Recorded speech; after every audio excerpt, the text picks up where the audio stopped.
master knew that this accident was his own fault, but he was so enraged that he seemed glad of an excuse to go on with his ill usage. It beat me until I was unable to stand, and he himself was weary.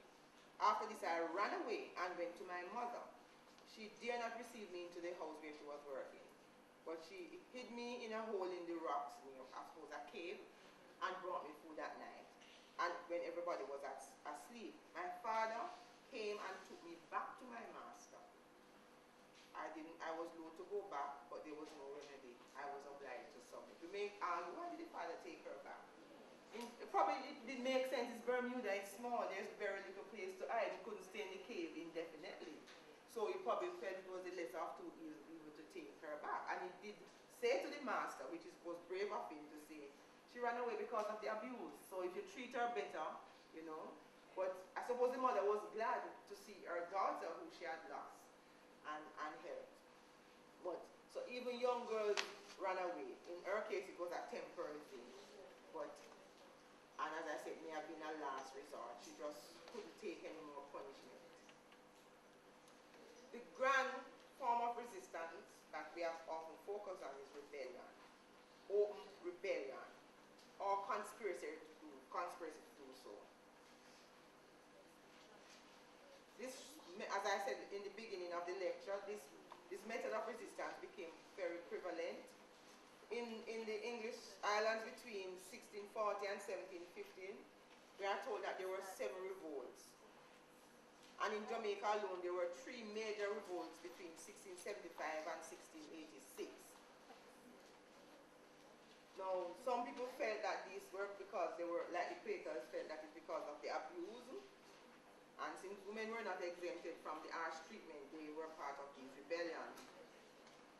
When we had these rebellions, because the people wanted to be permanently free of slavery or to improve their condition.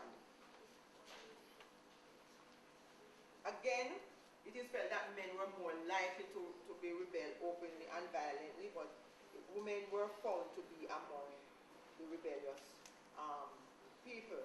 For example, in the Samshar Rebellion, there was a woman, the only woman to be executed because of her involvement in the rebellion. Was identified in the sources. Her name was Anne Bernard. She was the first and only female to be executed. She had set fire to the estate on which she was a slave. During the period of the Tacky War in the 1760s, they found a woman in Kingston who was leading a conspiracy to rebel. She was captured, transported to Cuba, but she found her way back to Jamaica. So, of course, later captured and executed, which is why we have the information, because she was captured and executed. So women were not, it did not appear that women were very active in large numbers in rebellion, but in fact they were part of it. And in maroon communities, they played important roles because they helped in the fight, guerrilla women, they helped when they have to move from one village to the next, because they were exposed, they would burn the village, they were the ones burning the village, they were the ones who captured the spoils of war for survival in the interior. I mentioned at the beginning that women were not just rebels, but they were considered traitors. Barbara Bush raised the question, traitors or Amazon, in her book, if you could look at slave women in the Caribbean. We know that enslaved women found favor with white planter class men. And they responded loyally to their master. But it's only women who did this. We heard of Toussaint, for instance, before he went to fight, securing his master. So you had this loyalty, for whatever reason, with the enslaved.